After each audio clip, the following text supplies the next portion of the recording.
तो आपको बता दें कि कनाडा के प्रधानमंत्री मार्क कार्नी के निमंत्रण पर प्रधानमंत्री नरेंद्र मोदी आज सुबह कनाडा के कैलगरी पहुंच गए और यहां पर उनका गर्मजोशी के साथ स्वागत किया गया।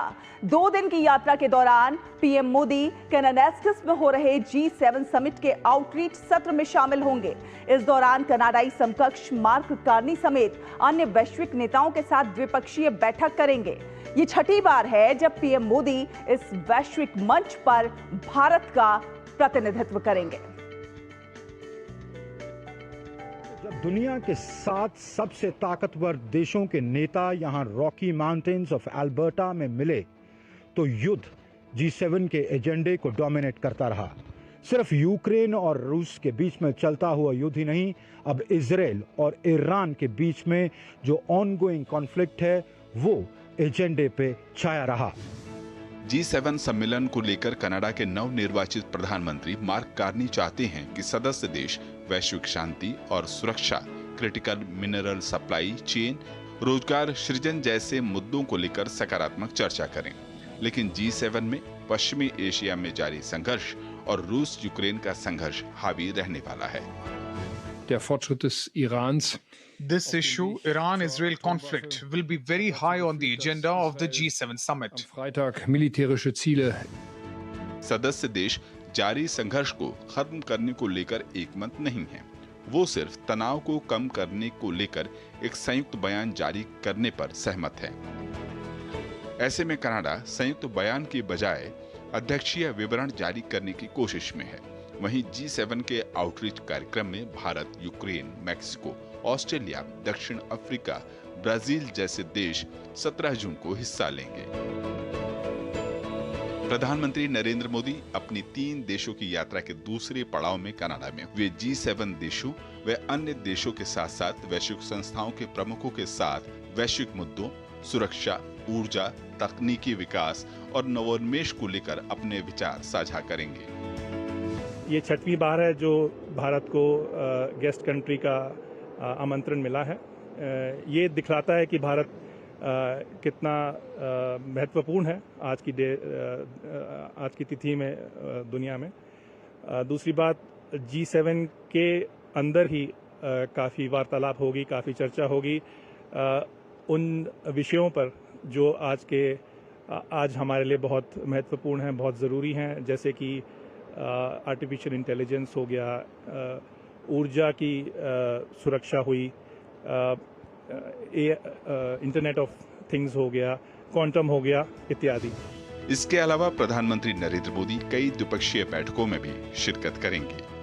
G7 शिखर सम्मेलन में शिरकत करने के अलावा प्रधानमंत्री की वैश्विक नेताओं के साथ बायलैटरल मुलाकातें अहम रहेंगी। उनमें से सबसे महत्वपूर्ण होगी कनाडा के प्रधानमंत्री मार्क कार्नी के साथ मुलाकात, जो एक अवसर प्रदान करेगी दोनों देशों के रिश्तों में एक बार फिर से नरमी लाने की। कैमरामैन NS शिवा कुमार के साथ Amritpal Singh, DD news, Alberta, Canada. और हमारे सहयोगी संवाददाता अमृतपाल सिंह कैनाडास्कस कनाडा से हमारे साथ सीधे जुड़ गए हैं ज्यादा जानकारी के साथ। सुप्रभात अमृतपाल। प्रधानमंत्री नरेंद्र मोदी कनाडा पहुंच गए हैं, अब आगे का क्या कुछ प्रोग्राम रहने वाला है उनका? देखिए, यहाँ करीब 8:30 बज रहे हैं। प्रधानमंत्री अबाउट 1 घंटा पहले यहाँ लैंड किए कैलगरी में, जो एक सिटी है अल्बर्टा प्रोविंस का। प्रधानमंत्री आज कैलगरी में रुकेंगे। कल सुबह जो आउटरीच सेशन में कैनेडियन टाइम के हिसाब से बात कर रहा हूँ, 17 जून को कल सुबह प्रधानमंत्री कैनाडास की एक बहुत खूबसूरत रिजॉर्ट किस्म की जगह है कैनेडियन रॉकीज में। वो जो पहाड़ ये खूबसूरत पहाड़ आप मेरे पीछे देख रहे हैं, कैनाडास की के कैनेडियन रॉकीज, यहाँ पर एक रिजॉर्ट है जहाँ ये G7 समिट है। प्रधानमंत्री सुबह वहां पहुंचेंगे शॉफर से, कैलगरी से।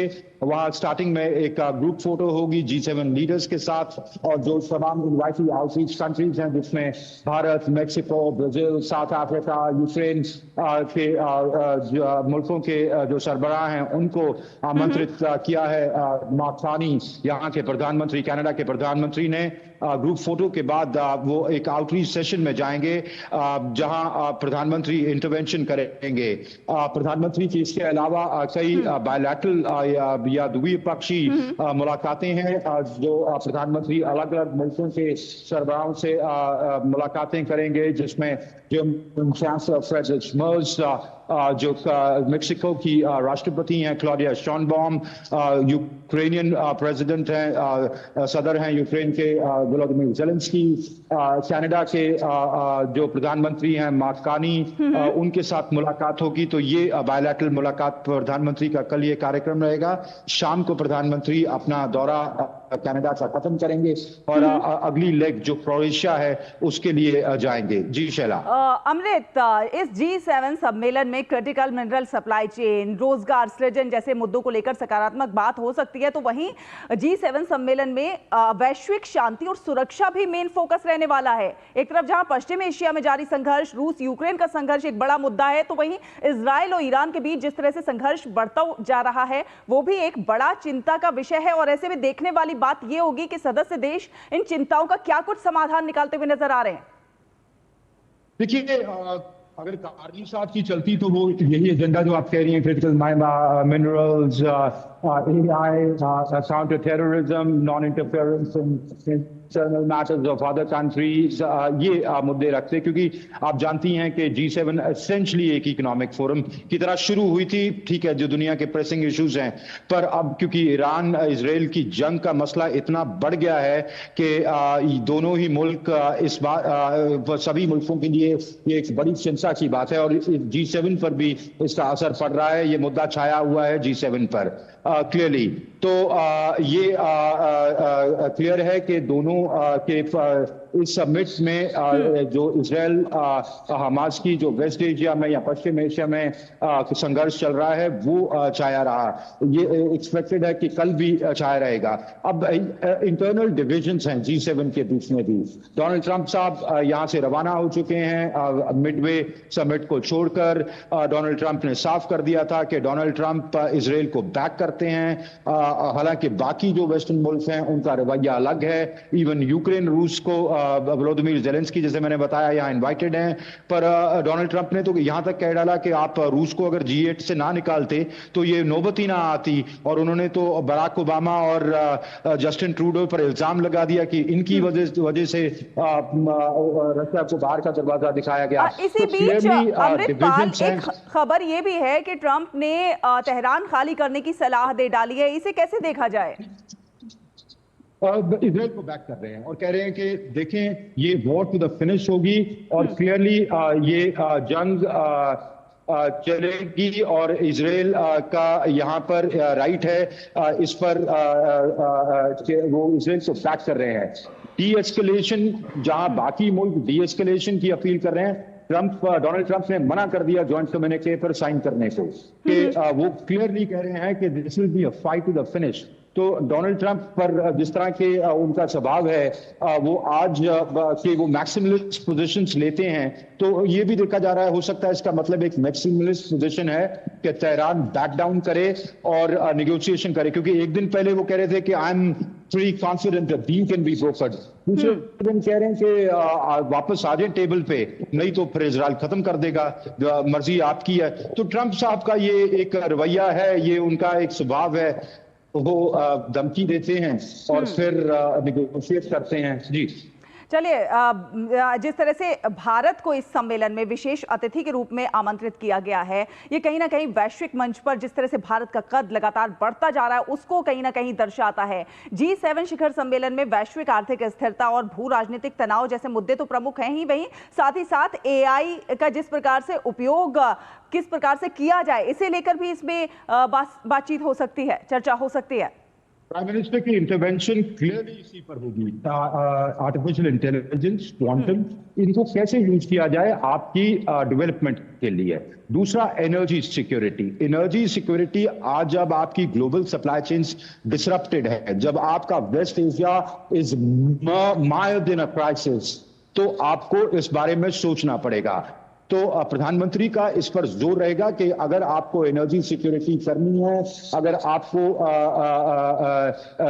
ग्लोबल सप्लाई चेन्स को रिस्टोर करना है, अगर आपको दुनिया की बड़ी आबादी जो ग्लोबल साउथ में रहती है उसकी तरक्की देखनी है, उनके एजेंडा को सेंटर पेज पे लेके आना है, तो आप को टेक्नोलॉजी का सहारा लेना पड़ेगा। और प्रधानमंत्री अपनी इंटरवेंशन में एग्जांपल्स दे सकते हैं कि कैसे भारत ने टेक्नोलॉजी का यूज करते हुए चाहे वो यूपीआई हो, चाहे आधार हो, चाहे डिजिटल पेमेंट्स, डिजिटल सर्विसेज के थ्रू सर्विसेज पहुंचानी, लास्ट माइल एफर्ट्स, तो ये कैसे भारत ने अपनी आबादी को और बड़ी आबादी जो तादाद आबादी की जो इतने सक्षम नहीं थे, मार्जिनलाइज सेक्शंस थे, उनको कैसे फायदा पहुंचाया। और दुनिया को तो वो स्ट्रेस अपॉन करेंगे कि इस पर टेक्नोलॉजी ट्रांसफर आप करें, और आप अगर दुनिया की समस्याओं का हल चाहते हैं तो आप टेक्नोलॉजी का इस्तेमाल करें और आपस में एक मत हों। और इस तरह की जो एक टेक्नोलॉजिकल अपार्थी चल रही है, जो भेदभाव चल रहा है कि डेवलप्ड वर्ल्ड कहीं बैठा है, एडवांस, क्योंकि G7 तो देखिए ना जी, एडवांस्ड मुल्कों की ग्रुपिंग है ना, आपका America, United states, United kingdom, France, Germany, Japan, Italy, ये लोग हैं। आपने ग्लोबल साउथ को भी बुलाया आउटरीच में, आपने मेक्सिको को बुलाया, आपने भारत को बुलाया, आपने साउथ अफ्रीका को बुलाया।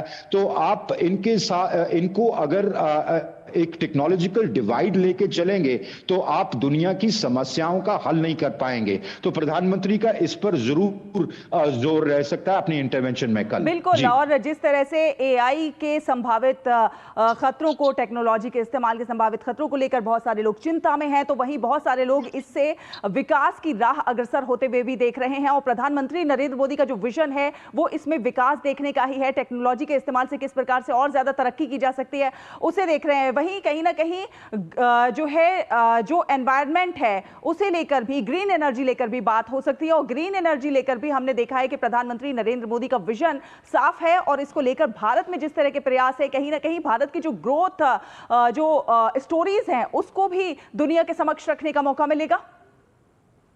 जी बिल्कुल, आप याद करें IS6 की दिन है, द इंटरनेशनल सोलर अलायंस। प्रधानमंत्री जहां जाते हैं लगातार ग्लासगो से लेकर और जो तमाम इंटरनेशनल फोरा है, प्रधानमंत्री ने यूज ऑफ क्लीन एनर्जी की बात की है, क्योंकि ये जो दुनिया हमने इनहेरिट की है, जिस तरह का क्लाइमेट चेंज हो रहा है, वो हमारा दायित्व बनता है कि अगली जनरेशंस के लिए हम एक सिक्योर क्लीन एनवायरनमेंट छोड़ के जाएगा। पर प्रधानमंत्री इसी पे जोर देते रहे हैं। तो क्लीन एनर्जी, जैसे आपने कहा, भारत अपने एक्सपीरियंसेस शेयर करेगा और भारत पुश करेगा कि आप इसको कि अपनी जो कमिटमेंट्स हैं, इंटरनेशनल कमिटमेंट्स हैं क्लीन एनर्जी की तरफ, उस पर आप कोऑपरेट करें, चाहे वो सिविल न्यूक्लियर डील्स के थ्रू हो, चाहे वो जो अल्टरनेटिव सोर्सेज ऑफ एनर्जी हैं उनके थ्रू हो, और एक फॉसिल फ्यूल्स को लगातार खत्म करने का जो एक रोड मैप या एक खाका तैयार